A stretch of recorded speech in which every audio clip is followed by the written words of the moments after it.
fullback role is one of the most dynamic and demanding positions in football, because in modern football, fullbacks are not just defenders. They're key contributors to the attack, often overlapping wingers and providing width. Now, standing out as a fullback requires a combination of defensive skill, a lot of stamina, and tactical awareness. So here are 5 essential tips to help you stand out if you're a fullback.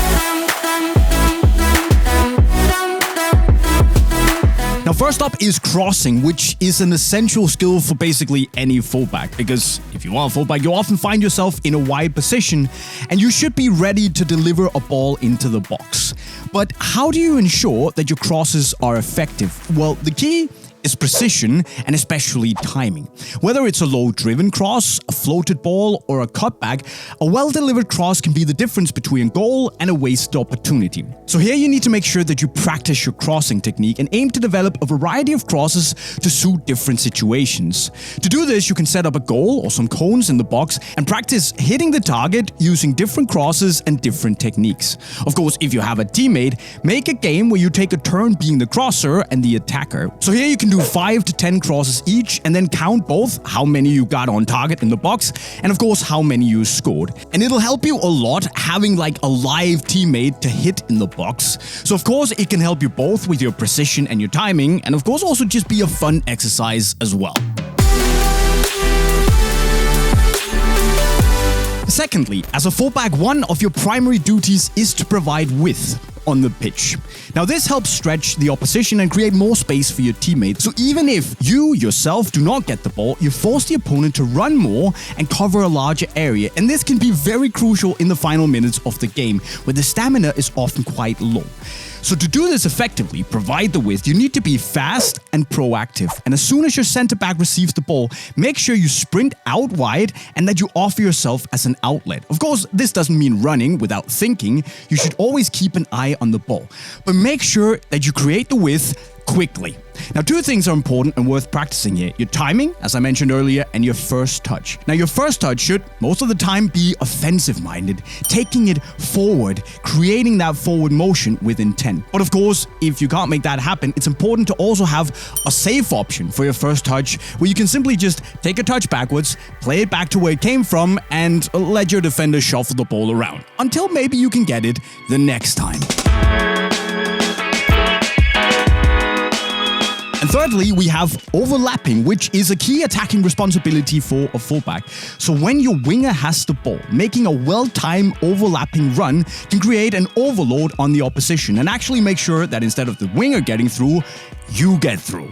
So by doing this, you give the opposition defender another player to worry about, which can open up more space for both you and the winger. And there's one thing that's crucial to understand when you make these runs. Do it too early and you'll be out of position. Too late and the defender will be ready to block your cross.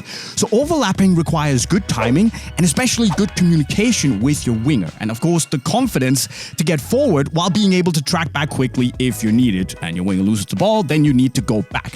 So overlapping can be one of the most frustrating things to do if you don't get the ball. But trust me on this one, if you keep overlapping and keep putting in those boring runs, you will receive it at some point, and more often than not, this will lead to a dangerous cross. So of course, the crosses need to be good. Now, if you have a teammate with you, you can practice these timings. So practice when to call for the ball and how to do the run. And make sure to get super wide, and then, as I mentioned, there's only a good cross left for you to do when you get the ball.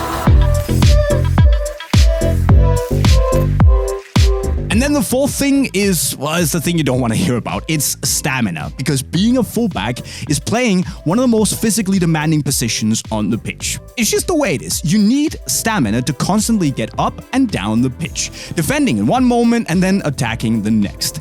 In professional football, fullbacks are expected to cover large areas of the pitch, often making high-intensity sprints both in defense and right after in attack. So this role demands excellent fitness levels, and on many of my former teams, the fullbacks were always amongst the players with the best stamina. I'm a fullback myself, and I would say I can run for quite a while. It hurts, but I keep running. It's not just about running though, it's about being able to recover quickly and stay sharp throughout the match. So to be an effective fullback, you need good stamina. That's just the way it is. A quick way to improve your stamina is through interval runs. Now, I like to combine running practice with some dribbling with an exercise like this, where you do both some dribbling, some passing, and a lot of running. Now, another good way to improve is to do a few runs after every training session. So run from box to box or sideline to sideline and set a timer for yourself for maybe 25 seconds. So then when the timer's up, you should start your next run. And if you do 6 to 8 to 10, depending on how crazy you are, of those runs after each training, your stamina will be top tier in no time. Does it suck? Yes. Does it help? Also yes. And finally, positional awareness, which is absolutely critical for a fullback. So you need to know when to push forward and when to stay back, because otherwise you're going to leave a big space behind you. Now, one key aspect of this is making sure that you don't run forward when the other fullback is already up the pitch. So it's important to keep a solid defensive shape and balance and avoid leaving your team exposed. So you should always maintain a good position relative to the center backs and be mindful, of course, of the offside rule. A good fullback knows when to stay in line with the defense and when to step forward to support the attack. It's about understanding the flow of the game, and understanding your position, both defensively and offensively, is what will set you apart from all the other fullbacks. So as a rule of thumb, make sure to always stay back if the opposite fullback is being offensive. So if your right back and the left back is going up the pitch, you should probably stay back, unless your coach is a madman. But if she or he is staying back, you should probably be more free to make that tempting run forwards into the attack. And on that note, that wraps it up for 5 tips on being a good modern fullback in 2025. And I really hope that you found these tips helpful. The thing is that fullbacks, they're often the unsung heroes on the pitch, but mastering these skills will make you an invaluable player to your team if you aren't already. And I know the running sucks, but if you do, it really helps the team. So if you learned anything new, let us know in the comments, and of course also share your best fullback tips if there's something that I didn't cover. And of course, don't forget to like the video and subscribe to the channel to support the Unisport family and keep us motivated to create more content for you. And with that said, I'll be signing off. Cheerio.